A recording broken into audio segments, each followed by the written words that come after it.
All right, so today I have a ridiculous amount of information to cover. You guys know how I am already, fast and furious, right? So, but I wanted to talk about something when the Lord has been dealing with me lately. He's been talking a lot about holiness.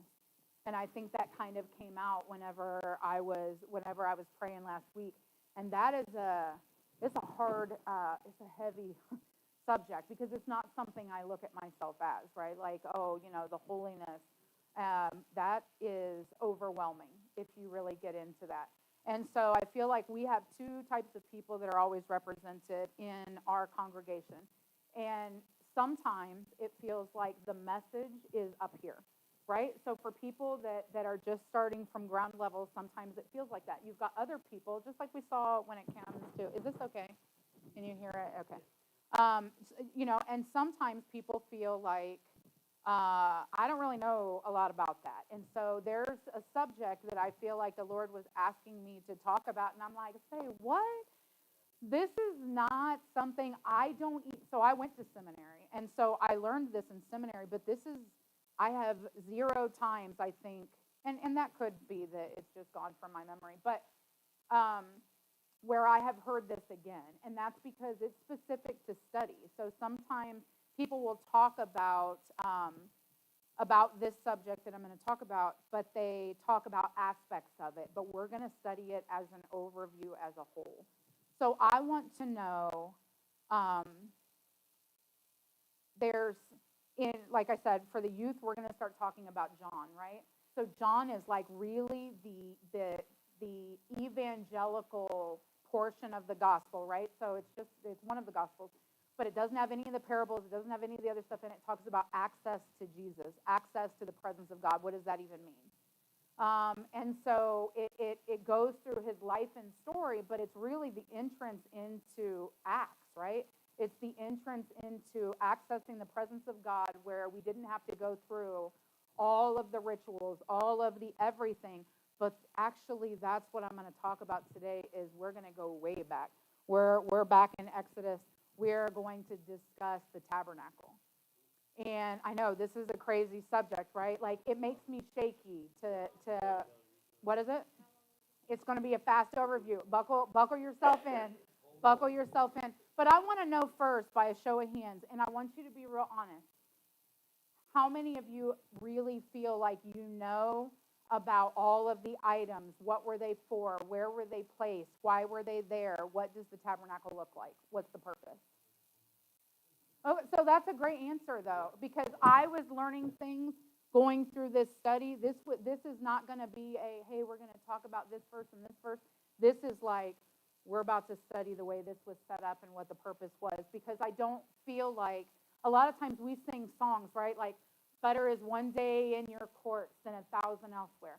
We talk about songs about Shekinah glory come, right? Those are songs that we sing here. But how many of us actually know what those things mean, right? Today, we're going to learn today.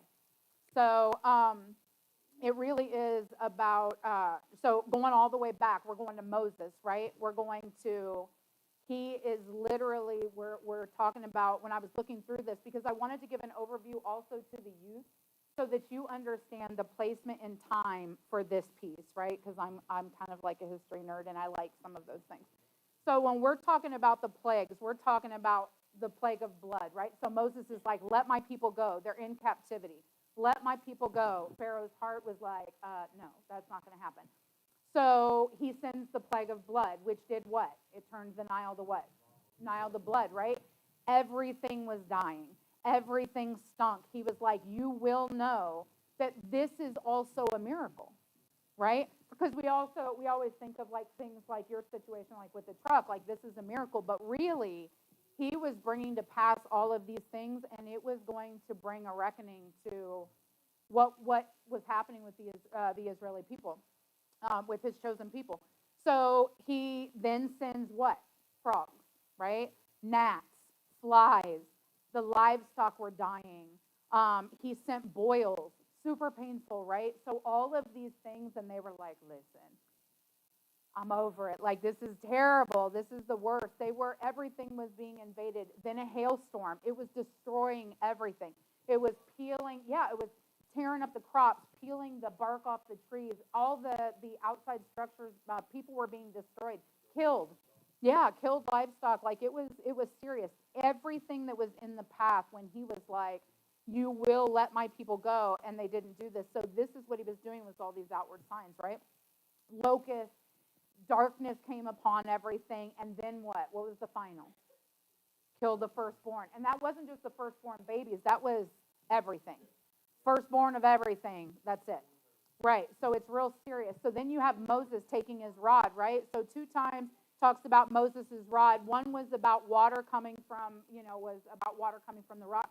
The other time is about Moses raising his staff, right? And boom, the Red Sea parts, right? So, which I thought it was so interesting that this is what he was talking about before. Like, I don't care how big of it, like 2 feet is 2 feet or 25 feet is 25 feet. Wow, that got real serious. Oh, no, it's okay. It just worried me that I was doing something. So anyway, so they're all en route to the promised land, right? So all of these miracles are happening, and the Israelites had to see, like, whoa, the Lord is serious. Like, he wants his people to be let go. He's going to do anything. He's going to part the Red Sea. He's going to, all of these things, he's going to bring calamity upon these people, right? Upon the Egyptians, because he's like, he is for us. He is on our side. He is for us. And he is going to lead us into where? The promised land. So why then does everybody feel like they understand why they were wandering? Because I feel like we talk about these things, but they're so separated that we really don't understand the timeline. And I know that I'm going to be flying past a lot of these things. So if you have questions, this is the time, right? This is the study. So anyway, they doubted the Lord. He told them, I have done all of these things for you. You have watched sign after sign after sign. Because while these things were happening, they were not happening to his chosen people. That was the difference. They saw that his chosen people were left untouched. So calamity comes upon the room. This side are his chosen. Don't be offended. I just happened to choose them. But anyway, so these are the chosen people, and nothing is happening to them. But for the rest of you, it is awful. And so then they go out. So they're supposed to go into the land flowing with milk and honey. They end up sending out people. This is not the lesson, by the way. I'm just setting us up, right? I'm setting us up. So they go out and they send out spies, right? And so they're like, he told us that we would be able to take over the inhabitants of this land, that this land would be ours, that we would be here, and it would be paradise. It would be amazing, right? But those people get back and they were like, did you see the size of those dudes? We are not overtaking those people. Those are Joseph's over there. Joseph's in that land. And they hit strong, and we're not going to be able to overtake them. And the Lord was like, you're going to learn today. And today is going to last you 40 years. And we're going to drag this out, and your people are going to wander until those people, all the doubters, are literally going to die off in this land. In the desert, wandering, dust in your mouth. Like, it was awful, right? And it was so cool that we were talking about this, because then I even remember when even Pastor was talking, and I was like, holy smokes, like, it's all being lined up. And it was just a cool thing. He was talking about like tumbleweed, and he was talking about all of these things, right? And I was thinking how everything just kind of went in line together. But anyway, they said the people were grumbling so much that in Numbers, they said, if only we had died in Egypt. If only we would just, or in this desert, let us just die in this desert. Why did the Lord bring us to this land to let us die by the sword? That could be another lesson. It's not ours today. So, but the point is, I want you to understand the timeline of all of these things, right? But the Lord still didn't leave them. He was like, you're a doubter. You are grumbling. You are complaining. You're a wine bag, pout sack, and I'm still going to be with you. My presence is still going to reign in your life. But not only that, you're going to be able to visually see me, not like Moses did, right? But you're going to be able to see me in the form of what? A cloud by day and fire by night. So, in the desert, I want you guys to picture this. This is a barren, rocky land. There is 1 million Israelis. The 12 tribes are set up around this structure that they've been instructed to build, right? It took 6 months to build this structure. It was an insane amount of work. And how did they do it? How did they build it? How did they get the items to build it? Anybody remember? They gave. Out of an abundance of their hearts, they gave. They brought silk, they brought wool, they brought all of these different colors because they had to be dyed. It was very, very strict specifications, right, on exactly what needed to happen, what kind of wood needed to be used, all of those things, right? So there's 4 sides to the tabernacle. There is only one entrance on the east side, not eastward, but on the east side, right? Which is, and the tribes were set up very strategically on which tribes were on which side. And I know this sounds like, why, like this is probably not. I was like, I don't know if this will be the most exciting for some of the people here. But it was so cool just to be able to learn about it again. It's 150 feet long, right? It's 75 foot wide. And I want to take you through the front of the gate so that you can see what this entrance looks like. So when we sing about the courts, what they're talking about is this is the entrance. This courtyard is the entrance where then you would see the tent where his presence was residing. Like this was the only place that you could find him was here. So it housed the ark and it housed his presence, and anybody and everybody from from the Israeli camp, any of the tribes, any of those people could enter the courts, right? So the first item, when we're talking about the items that are in here, they were large. This was a large structure. It was heavy. They said that not only did it take 6 months to build, but also that it would take about 8,000 people to move it when it needed to move, right? So this was not a like, it's not going to be any big deal. We'll just pick up a tent and we'll pitch it somewhere else. This was going to be, you were going to feel it. When the Lord asked you to move, you were going to feel it. They were going to know. So this was about Habishkan, which was like the dwelling place, right? When we talked about Shekinah glory, this is that place, right? Not in the court, but inside that tent. So inside the court itself, like I said, it was inside that eastern entrance was an altar. So immediately when you walk in, 7.5 foot wide by 7.5 foot wide, it's made of acacia wood, which was a tree that only grew in the desert. Do you remember, and I'm trying to remember where, I feel like I've heard it so many times, but when they talked about like nothing, so something good did come out of Nazareth, right? So this is like symbolic of where something grew, where nothing else was sustainable with life. So this tree was, which they also called shittim, but this acacia wood is what they utilized to build a lot of the structures that were inside the tabernacle. So it was overlaid, right? So the altar was overlaid with bronze, but it was an altar of sacrifice. So anything that was inside, like you had to, in order to access the Lord, anybody was able to come into this spot because this is where the sacrifice was being done. This was not a pleasant section to be in. This was the slaughter of animals. There was blood dripping all over the sacrifice altar. Everything is not contained, right? So it is a very realistic picture of what the Lord was requiring out of his people. And we are so privileged today that we don't really understand what God was requiring of his people back then, and the fact that he is the same God. That's the big thing, is that we look at it like, oh, this is such a different time, and it is, but we're going to talk about like, what that meant and the atonement and what Jesus did for us in relation to that. And so I feel like that's something we hear about all the time, but listening to all of those things was so important, as to they had specific instructions on stripping away the fat. The fat was supposed to be melted. The hide was supposed to be taken outside into the wilderness and burned because it was so smelly and awful, but it represented the sins of the people, right? Of that burning off and atoning for. The blood itself, like what were we supposed to do with that? Where was that supposed to be taken? So there were specific people, those high priests, those were the only ones that were able to go into the tent. So like I said, anybody could inhabit this area. And so it kind of makes me think of our congregation.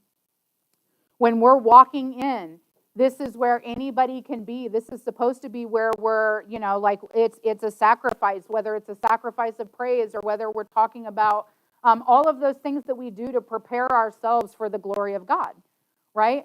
So, and then when we talk about this area right here, we talk about the presence of God, and that was very similar to what would happen. But what was before? So here is the altar of sacrifice, and after that was a laver. So this was literally, so for the younger people, it's almost like I think of like a large bird bath, right? It's on a pedestal. It's made of bronze. You're supposed to cleanse what before you go in? Your hands and feet. Like they wanted you to be clean and to understand that not only does it require sacrifice, but it requires cleansing prior to even entering this place because it is holy ground, right? We have lost this picture of what the Lord is and what the Lord requires because yes, his mercy is great, but like I said, he is still the same God. He is still the same God. And so they were supposed to go in, they were supposed to cleanse themselves, their hands and feet.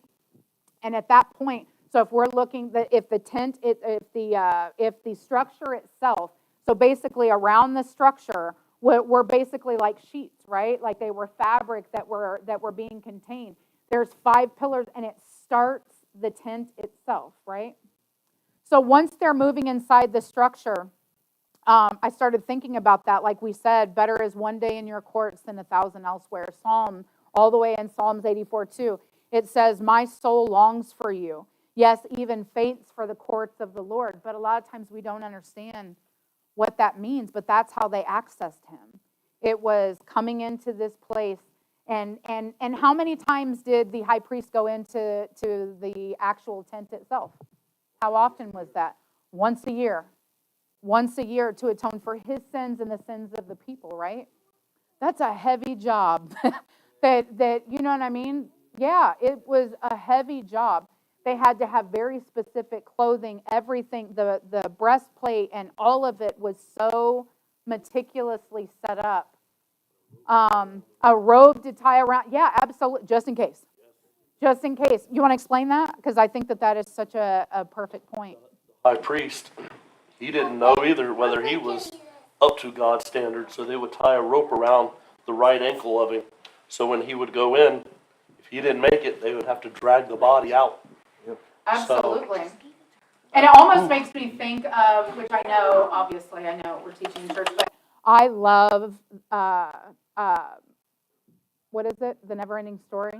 Where they had the two, and then there was somebody that goes up, and it's supposed to show you, like, what your worth is. So while I know that that's different, it was like, if you weren't found worthy, that was it. Like, you would not be able to stand in the presence of God. It was just, that's just how it was. And he was specific on who he chose. And that's why when the people would grumble, they would say, the Lord's already chosen. And so we'll talk about even how the Lord was proving to people who he chose. So God's willing to show that there's a pattern, right? He's willing to show that this is, the sacrifice has to be made. He's reminding the people of access. He's reminding them of holiness. He's reminding them that sacrifice is going to be necessary and that this is not pretty. He's showing that there is a cost to this, and it is a huge cost. Psalm 84:10 says, for a day in your courts is better than 1,000 elsewhere. I would rather be a doorkeeper in the house of my God than dwell in the house of the wicked. But that's what he was talking about. He was like, even if this is the only place I ever make it to, because remember, that's still Old Testament times. Even if this is the only place I ever make it to, I would rather be here. I would rather be here. So like I said, the tent's on the opposite side, so I want you to visually walk through with me. The door is to the east, right? What comes up in the east? The sun. So the sun in the courtyard is bright, right? It's bright. They're in the desert. The sun is going to be burning hot. But there was no allowance for the sun to enter once the tent entrance started. It was completely dark with the exception of what? Right, the menorah.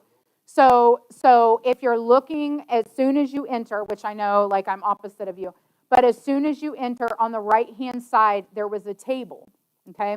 So on this table, same thing, specifications, and it held bread, unleavened bread. So this was the showbread table, right? So it held 12 loaves, right? One of them represented the tribes of Israel, each of the 12 tribes. So that was God symbolizing, I'm going to provide. I want to be with my people. I'm going to do this. I will take care of you. Whether you are in captivity, whether you are wandering in the desert, whether you are feeling alone and you're encamped in this area and you feel like I've gone, I'm going to provide for you and I'm going to take care of you. So that was something that always had to be there. If you look to the left in the tent, it is completely dark. There is no sign of the light that's coming in from the courtyard. But the walls are made of gold. And the menorah is lit. And there is oil in every cup of the menorah. So there is one straight, and there's 3 that come up on both sides, right? So that was very symbolic as well, right? So all 7 lights reflecting off the gold. And that was the only light that was necessary. And it's symbolizing His light is the only light that you need. He will guide and direct us. He will show us, how it's this light is never supposed to go out. It's reflected off the walls. It should be the same thing, and it should be all that we need, right? So we're being taken care of here. We're being taken care of here. And then directly in front, which it would actually lead to the Holy of Holies, right? The most holy place, is a veil, right? In front of that is an incense altar. So what do we feel like so this was where they were instructed on exactly what to do, right? The same way for making anointing oil, that everything was so exact and precise.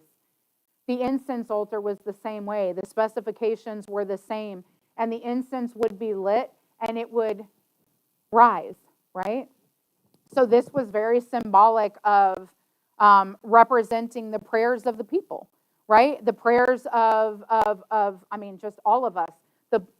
We talk about in all these songs, which I'm really speaking to the youth, but we talk about how it being a pleasant scent. We talk about how a praise offering and how that that aroma would be pleasing to Him. And at the same time, adults, I feel like we understand it if you have any time in the church.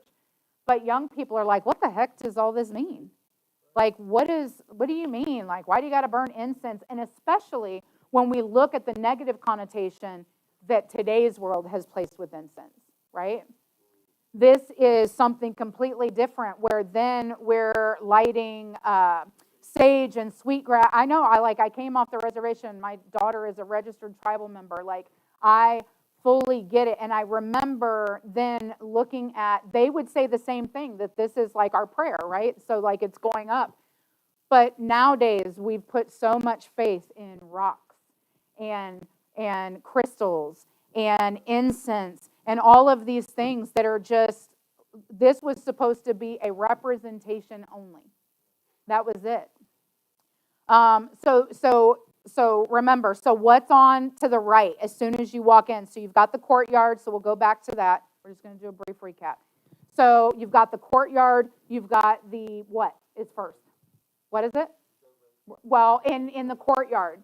So you've got, this is where you're actually burning your sacrifice, right? So this is where that is. The next thing is where like the sacrifices were happening. We'll talk about atonement here in a second. But then you've got the laver, right? So this is where we're washing hands and feet. When I walk into the tent, what's there? On the right, what is it, Ashton? That's right. So it's the table of the loaves of bread, which is how many loaves of bread? 12. What does the 12 represent? Do you know? Anybody? Not you. I know you know. Yes, the 12 tribes. See, it's so important that they know. Because it is. We're supposed to teach them. We are supposed to teach them, and there are adults that don't know. And so we're responsible just because it's like, you get pulled over and something's in your car that you didn't place there. Guess who's responsible for it? You are. We're even more responsible for what's in the Word of God. And so you've got the bread. What's on the left? So here's the table of showbread. What's on the left? The menorah. So the menorah, and what are the walls made of so that the menorah, the fire, you can see it, it's made of gold. So it's reflecting off of everything, right? So directly in front of you, I'm passing the showbread, I'm passing the menorah, I'm looking straight in front of me. What's in front of me? The incense, right? So there's the incense, and that's leading into what area? What space of the tent? The Holy of Holies. So like Jason was saying, this is where it better be you who's instructed to go into that place, right? Because this veil is heavy, and it is not for everybody to enter through, right? So it was for the chosen. So here, as soon as we walk in, it always makes me so emotional. As soon as you walk in, it's the Ark of Testimony. Like this Ark of the Covenant it's a rectangular box. It's made of what kind of wood? Anybody? It's made of acacia wood, but it's also overlaid in gold, right? So this rectangular box it was almost like a seaman's chest, like a hope chest or something like that. Like it's a larger box. It's got rings on the bottom of it, so it's overlaid in gold, right? So imagine, because the presence of God is in this room. It is so bright that this is why people other than the chosen, the high priest, are not allowed in this spot. So it is literally illuminated. It's this large box. There are gold rings that are at the bottom of it that are hooked to the side of it where poles go through so that if they need to move this is how they're going to move it, right? Very specific specifications on exactly how this is supposed to be how it's supposed to be constructed. On top of it is a lid that's called the mercy seat. Does everybody remember what that is? It's okay if you don't. This is why we're going to discuss this. So this has two large cherubim that are staring at each other. That this is where, when they made this sacrifice back here and these animals were slaughtered and blood came from those animals, this is where that was coming to. The high priest would then walk into this area and he would have to sprinkle blood both on the mercy seat and in front of the mercy seat to atone for his sins and the sins of the people. I know that it seems like that's morbid, and at the same time that was how it was to access the presence of God. I know this is not a super exciting, overwhelming lesson. But it's amazing to look at what they had to go through in comparison to what we go through now. Yes. It is really morbid, but that blood shows Yes. how much God hates sin. Yeah. And how much He loves us. Us, absolutely. Because it was like there will be. So this is like a one time of the year, like the Day of Atonement. So inside this, whenever we're talking about the ark, right? So inside this area, when the lid is lifted, right, there is a bowl of manna, which is also symbolic of I will take care of my people. Like I'm going to feed you. I'm going to take care of you. Your needs will be met, right? In addition to that, there is the 10 Commandments, right, which were given to whom? Moses, right, on Mount Sinai. It's okay to answer. It's okay.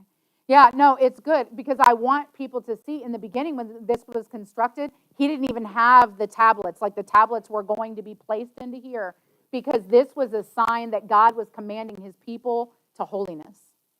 Like he wanted them to, this is what we need to do, this is what we need to follow, these are the laws that are supposed to be written in our hearts, and most of us, we can't even recite them. We can't, we don't know. And that's not only them, that is me. If time has elapsed, I love what you said, because if time has elapsed, I feel like we get away from that. And it's not that we're not being stewards of the word in some other area, but we forget that that is what he commanded us to do, whether it's Old Testament or New Testament. It was supposed to be that his law was supposed to be written on our hearts so that we would not sin against him. So anyway, in addition to that, there was a rod, right, that was placed inside here. Aaron's rod. So remember, Moses had his rod, or we call it a staff, right? Aaron had his rod. And the people were basically like grumbled against him. And they were like, this is not supposed to be, in Numbers 17:5. This is not supposed to be Aaron. Why's it got to be Aaron? It seems like Moses and Aaron are overloaded, and maybe it's supposed to go to somebody else. So I wanted to give the youth a background of the reason why Aaron's rod was in here. They told them, I want every one of the 12 tribes to bring your rod, and you're going to lean it up against the Ark of the Covenant, and we're going to see what happens. And overnight, you're going to write your name on it. So all of the 12 tribes did that. They all wrote their name on each of these rods. And overnight, his rod not only budded with flowers, but produced almonds, the whole 9 yards. It was like, it's clear choice that this is who we're going with. Winner, this is the one that's going in. So they put that rod inside so that they would show, this is who the Lord chose to lead this, right? So that's the picture that we have, because this is the tabernacle that was being constructed until a more permanent place was built, which was what? Solomon's, right? It was Solomon's temple. And of course, the Babylonians ended up, the last that we heard whenever the Babylonians destroyed the temple, that was the last we heard about the Ark of the Covenant. But the point is like, this is the picture that we have here, right? Beyond the ark, this was where the high priest was, but this was where the cloud of his presence was. And it was so overwhelming, and we talked about that, because when the people could no longer see the cloud that was overshadowing the temple, they knew his presence was not there. They're going to stop until we see this again, because either we see a cloud by day or what by night? Or fire by night. We have to have the presence of God, or else we cannot move. The Lord is not with us anymore if we don't see this. So I want to talk real quick about the Day of Atonement, because this is like the one day, right? Like where it's a big deal. So this is like Yom Kippur, right? It's October 11th, something like that. Here's this one day. They bring 2 goats in, right? One of them symbolically is given like, almost like where the sins of the people are written on their forehead, and they're led where? Where does that goat go? The scapegoat, where does it go? Where is it? Into the wilderness to what? To die. To die. It's not a good position, right? Like it's not a job that anybody wants. So they literally lead this goat to die, and the other goat then is sacrificed, right? This is the one where they're coming in. So they then take that blood. So I want you to walk with me. We're back in the court. This is where the sacrifice happens. So the court is open, and then there's the tent, right? So they access the first area of the tent. It's just a glowing light. They walk that blood right past the bread, right past the menorah, gold walls, the incense. They walk it inside to the Holy of Holies. That blood is then sprinkled how many times? 7. Because it was perfect, and it was really showing like this was the perfect. You'll see 7 all over in this many days. This was, when he was created, when this rested, what happened on the 7th day, all of those things. So this is Old Testament, and it was all a reflection of what was to come. That in this time we're atoning for sins, and this is something symbolically that we have to do. But everything else was on a daily basis. The sacrifice outside, the fires that were going, the oil that had to be burning, the bread, all of those things. But this, where they're entering into the Holy of Holies, is one time a year. He was visible to the people. He was visible in this area, right? We talked about smoke by night, or fire by night, smoke by day, and how the people would really, really come to rest. I would like somebody to read something for me. Who would like to read? I would like one of the youth to do it. Who has their Bible on Bible study night? What the heck? All right, Matthew 27:51. We're going to read.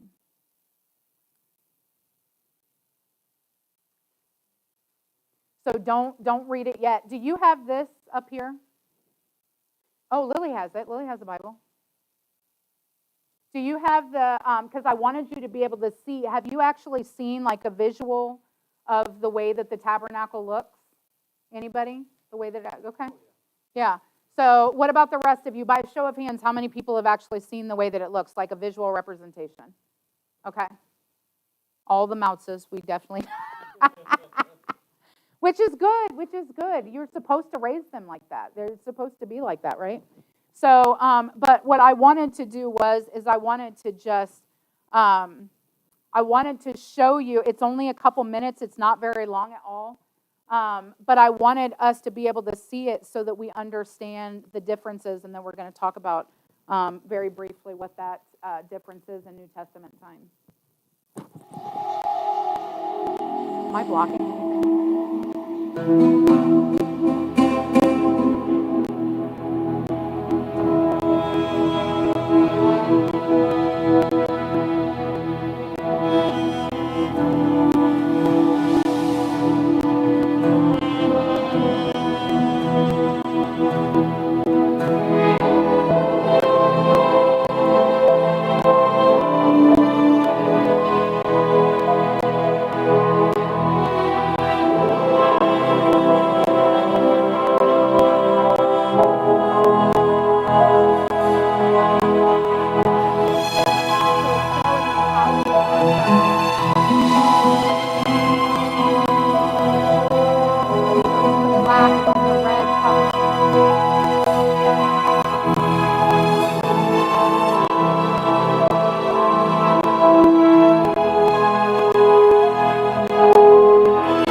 Hey YouTube, if you want to learn more about the Tabernacle of I just think Moses, that it's so incredible, like, you know, and I want us to see, like,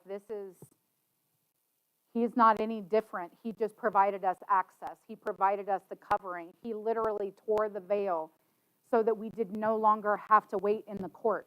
We could go and have access to him ourselves. Lily, do you have that scripture, or anybody, somebody? Do you have it ready? Okay, go ahead. 27:51. And at that moment, the curtain of the temple was torn in two from top to bottom. The earth shook and the rocks split. Yes.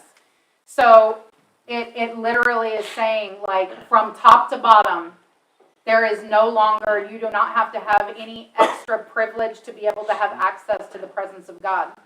But what I want to talk to you about is like, if the outer court is representing the superficial, if the outer court is representing ordinary, if the outer court is representing anybody can go in, and think about the difference at the time.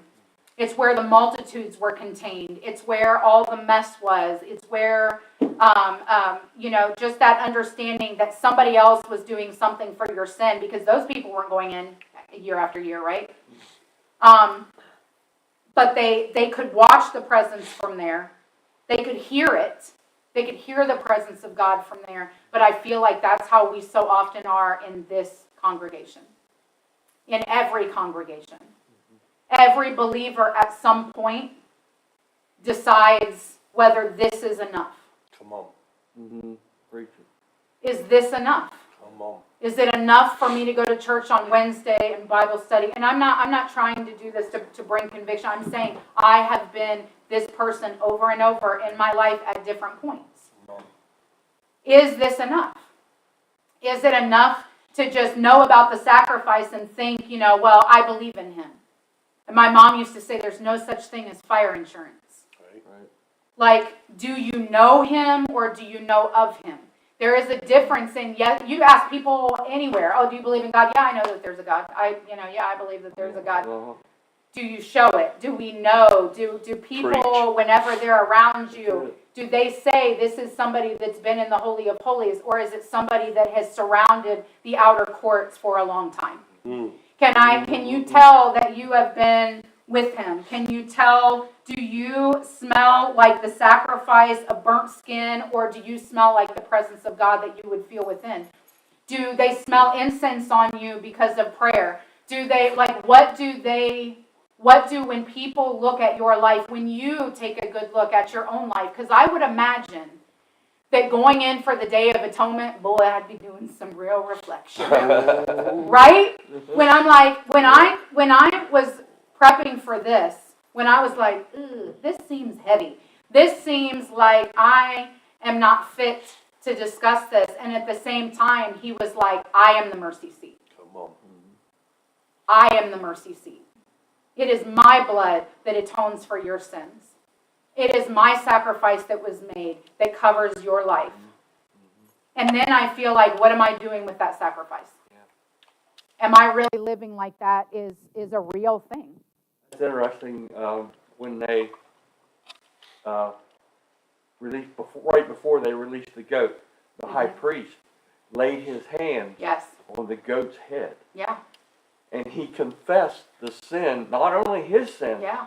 but the sin of all the people. Okay, Absolutely. that entailed going through all 10 commandments and confessing that they had not done that. Right. They had broken Right. every one of those commandments. Yeah. And they put that on that goat. Yeah. And that was symbolic of that goat going out, going from the presence of Yeah. God. So all that sin is going from the presence of God, going out into the wilderness of God's forgetfulness. Right. Absolutely. As far away from Yep. them as As possible. possible. And that's exactly what he does for us. And so what I want to remind you of is that yes. Oh, he was just warning me that I've talked a long time.